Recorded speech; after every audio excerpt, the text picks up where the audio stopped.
Hi guys, in this next series of videos I'll be showing upgrading my electric car from lead acid to lithium ion batteries. I've had this car for about 6 years. These batteries are about 5 years old and they're at the end of their life. So instead of just replacing them with another set of lead acid, I figured I'd go for lithium ion. So I've ordered in a pack of 45 ThunderSky 60 amp hour cells for 144 volts. That should almost double the range of the car. Since this car was 120 volts and I'm upgrading it to 144, I was just checking to make sure all the components are going to work, and I figured out the motor controller is a 120 volt version, but this model goes up to 144, so it should be just a case of changing a resistor value to make that work at a higher voltage. And the DC to DC, it's labeled 65 to 144 volts in. I was hoping that was the nominal pack voltage, but it's not. The DC to DC actually shuts down above 144 volts, so I'm going to see if I can modify it to run a little bit higher. I'm hoping it can be pushed a bit instead of having to replace it. I know some of you are going to ask what these little things are on each battery, and these are battery regulators. I built these as a final project at BCIT. These basically, there's one on each battery. They're networked together with a RS-232 over these modular jacks, and they communicate with a master unit on the dashboard here. And they can shunt current to try to stop batteries from overcharging. You can also report each individual battery voltage back to this module for display. Okay, I think I'm pretty much ready to start pulling the old batteries out, and I can get the electronics out and take them inside for modification. Let's see if I can do this with one hand.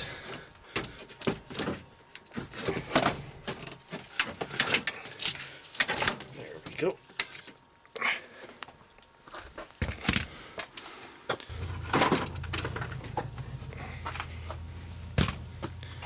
There we go. Now time to start unbolting these things. Okay, the DC to DC's out. You can see where I've put silicone all around the outside to try to waterproof it. Probably didn't really work that well, but it never failed, so that's a good thing. Might have a better go at waterproofing it this time by putting a gasket or silicone on the inside. But if you're ever doing this, make sure never to waterproof the bottom, because inevitably water will get into the thing, and if you waterproof it all the way around, the water will never get out and it'll just cause problems. And we'll have to get this controller out, which is going to be a bigger job. My friend and I who converted this we really tried really hard to make everything low, and there's all this useless space above everything, and all the components are crammed down low, hard to get at. Okay, so it's not that bad. The fan assembly is out, or mostly out. And just a few bolts that hold the controller in. Okay, all the bolts are out. Let's see if this will come. If I remember right, this is a little bit finicky.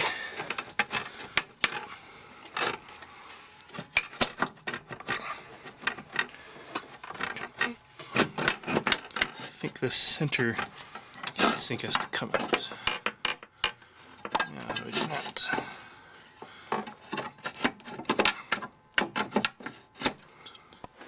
Let me try to get this thing out. Controller's out. This is a Curtis 1221R. It's a regen capable controller, but I don't have the contactors to actually use the regen mode, and with the higher pack voltage it wouldn't support it either. Top is ugly because I've had this open previously to repair it after it filled up with water. I used a water-based silicone, which is not what you want to use. You want to use some sort of electronics grade silicone that's more designed for these harsh environments. This stuff just starting to break down, it's starting to become soft again.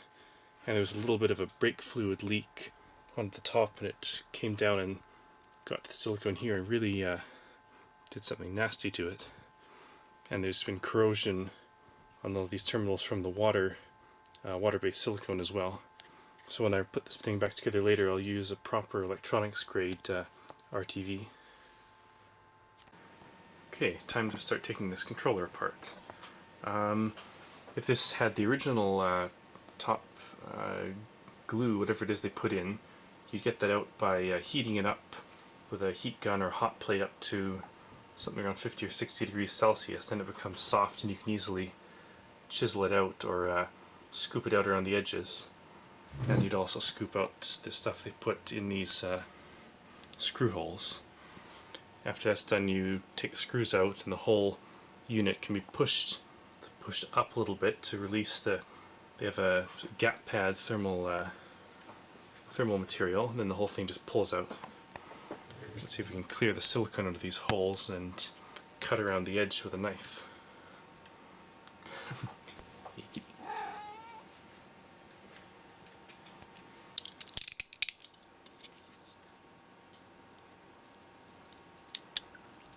This shouldn't be too hard. I'll just have to go all the way around.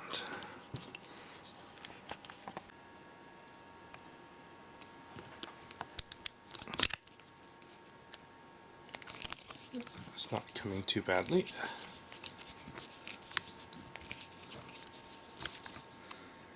The silicone is all twisting. Let's see.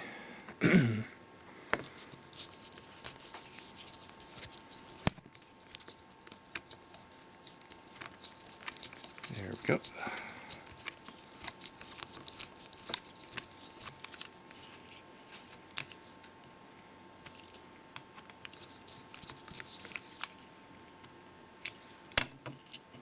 And there it is. Little bushing, insulating bushing on the screw, because the screw is actually live. The big internal extrusion on this is connected to the, I think it's the motor minus terminal.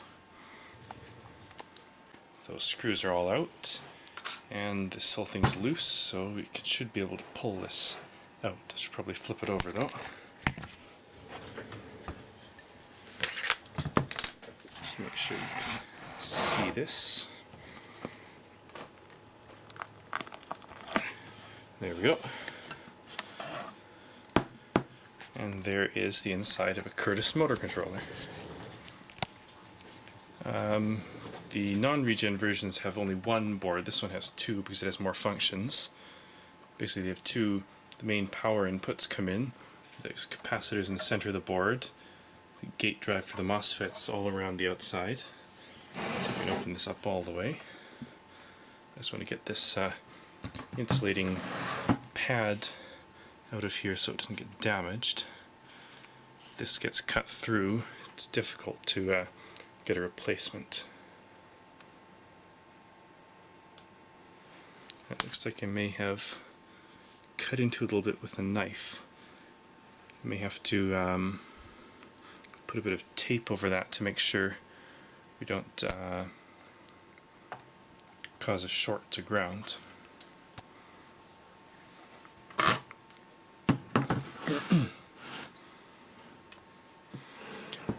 Anyway, we'll have to look on this thing for the voltage sense divider. I know there's a pot, I think it's, which side is on it? It's this pot here, the hole, goes probably with this one. That's the pot that adjusts the upper voltage limit, so probably just have to look around there for some resistors to change.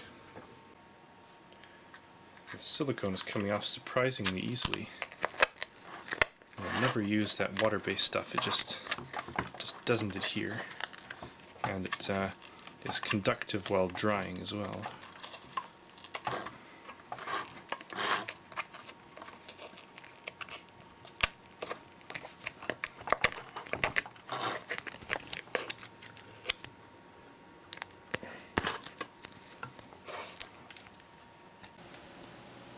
Okay, I got this board off now, and if we pull off this cover, you can see how this controller is built.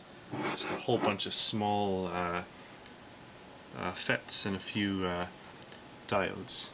These are Buzz 30A FETs, which are, I think they're 110 milliohm, rated about 20 amps each. I've done a little bit of tracing on this board. This is the voltage limit pot, and what they've got is basically a divider chain like this with these two resistors here, and this voltage is the voltage limit setting. So all we have to do to change the maximum voltage limit is to reduce this resistor a little bit to allow the setting to go higher. So just do a little bit of math and figure out what we have to set this top resistor to. From a measurement I did earlier, with the pot at max setting, we get a maximum controller operating voltage of about 144 volts. If we do a bit of math on the divider, we figure that this set point voltage, if you set it to VCC, would set the limit to 172 volts. So I think it's quite reasonable that we just short out the top resistor, and that'll result in a maximum voltage range from 151 to 172, which is about what we need. So all we have to do is short out one of these resistors. That mod is done. Time to put this thing back together now.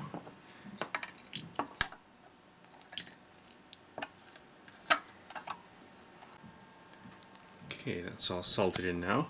Let's put this aside and work on the DC to DC converter. And then after that, I'll set up a high voltage power supply so we can test everything. Let's start opening the DC to DC converter. I'm not sure who makes this. It looks almost like a semi-professional job. It's not quite professional, but it's not an amateur thing either. So it's 13.5 volts, 40 amps. There's the input voltage range. All built out of simple flat aluminum bits screwed together. Let's pull the cover off. Pretty simple inside. I think it's just a forward converter of some sort. It has a second output for some reason. I haven't been able to figure out what that's for. Anyway, let's see, 200 microfarad bus cap, so it looks like we can probably push the voltage a little bit. There's one of the MOSFETs, there's the other one. So it looks like it's probably a push-pull converter. This must be the transformer. That's the inductor because there's a gap in the core. So output filters. Another FET or something here. Oh, diode, that's the output bridge. Yeah, Q1 there, Q2 there. Controller based on a 3825. I'll have to look up the datasheet on that. Looks like it's a current transformer here. There's the DC to DC converter, version A, made in USA. Yeah, that's nice.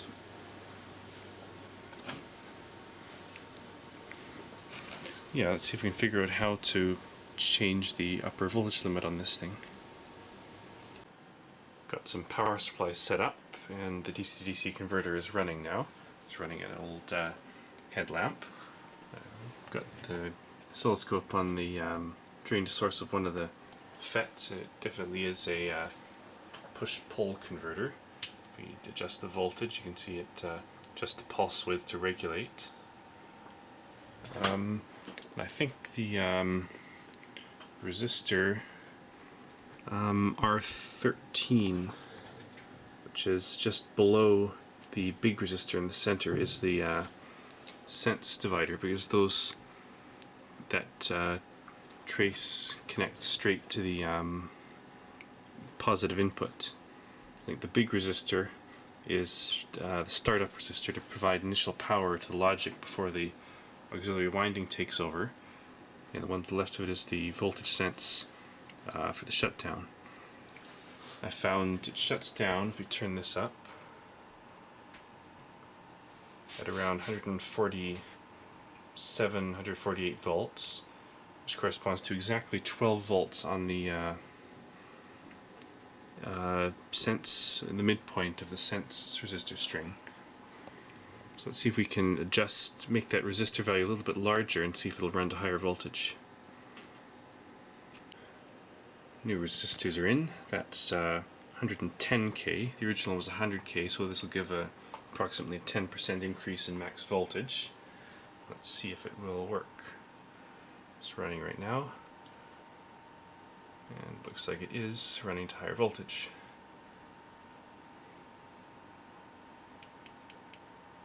Oh, not quite as high as I thought though. 155.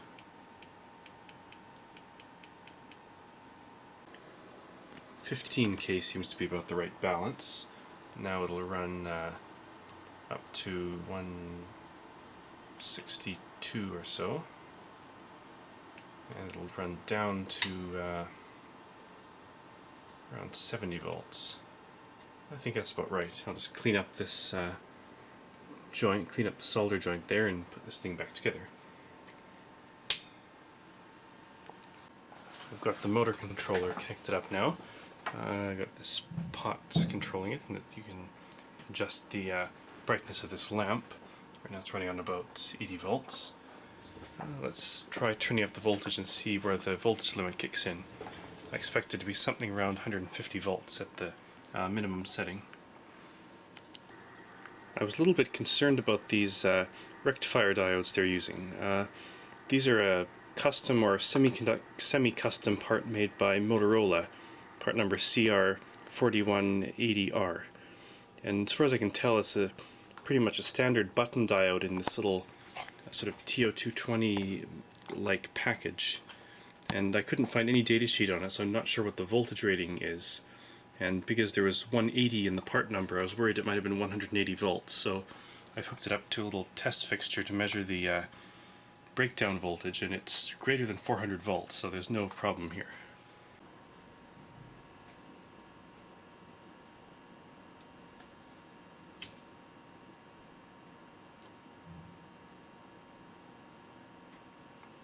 There's 120 volts, 30, 40, and there we go. It's cutting out at about, interesting, it has a linear cutoff. As I adjust the voltage, the lamp brightness varies a little bit. I guess that's expected, so it doesn't pulse on and off.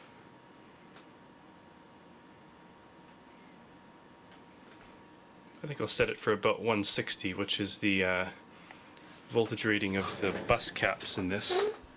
I probably should change them out for higher ones, but it's not an easy job. You have to desolder all of these connections to get that board out. So unless any of the caps fail, I think I'm just going to leave those ones in.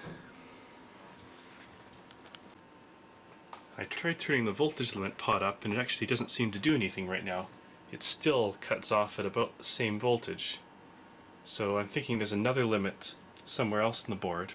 The resting voltage of the Thunder Sky batteries is about 3.5 volts per cell maximum, which would put the 144 volt pack at about 157 volts, which is a little bit higher than the controller's shut-off voltage right now. And I don't want to be in a situation where the car won't move because the battery is too fully charged.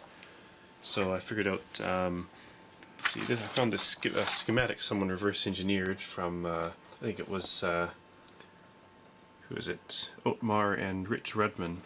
And this was from the EVDL library. It's not, I don't think it's exactly the same, or it might be. It seems that this regen board might just be an add-on. This may be the standard drive board, and this schematic seems to match it relatively well. And on the power board there's a 243k resistor on the voltage sense, and on here there's another what was it, 54.9k, and I upped that to about 82k. That should put the voltage limit something around a bit over 160 volts. Let's put this together and give it a try. That mod worked. The voltage limit on this board is now out of the way, and the voltage control pot now works properly. This is all ready to go back together now. I've put tape, a very thin layer of tape on the very front where I'd cut through the insulation when I was opening it, so that should work as an insulator. Should just give it a clean, just to make sure there's no particles on it, and we can insert it.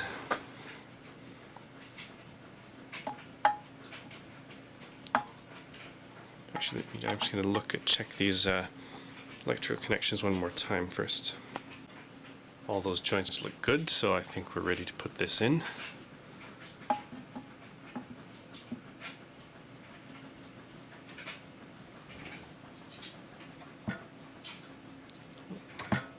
Now, just pushing the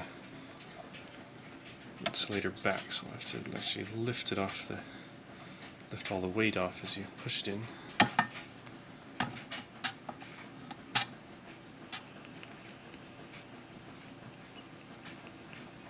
Okay. Now I think we have to look under and see. You can see where the insulator is. It's not quite lining up. Need to push it back a little bit more.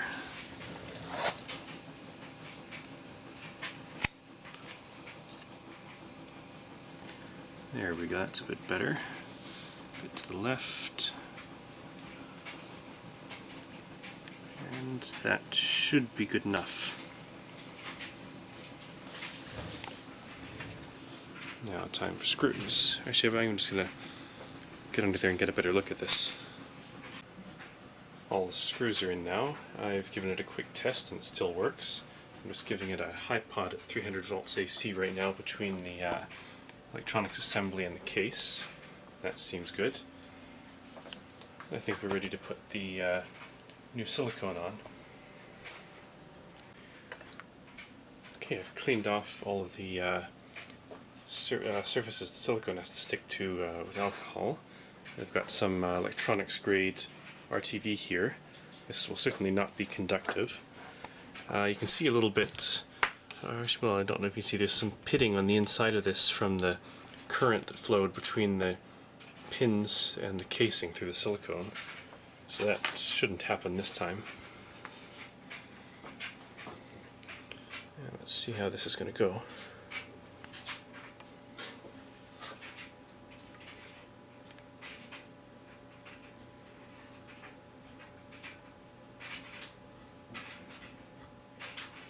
I better put the camera down to do this. Okay, that's done. Sorry I couldn't get any video of it. This stuff just dries stupidly quickly. It's been about 10 minutes and it's already quite tacky, so I had to work fast. But that looks like it'll be waterproof. Also did these bottom holes just like the original, they did with the original glue. Now for the seal up the DC to DC converter. The DC to DC is all sealed up now. A little bit ugly. This silicone dries way too fast. It's hard to get it on before it starts setting up. But it's, at least it's sealed now, and there's a better creepage distance from the high voltage terminals to ground, so hopefully it won't get all the corrosion it got before. Anyway, those two things are done. Stay tuned for more videos on the electric car. Thanks for watching.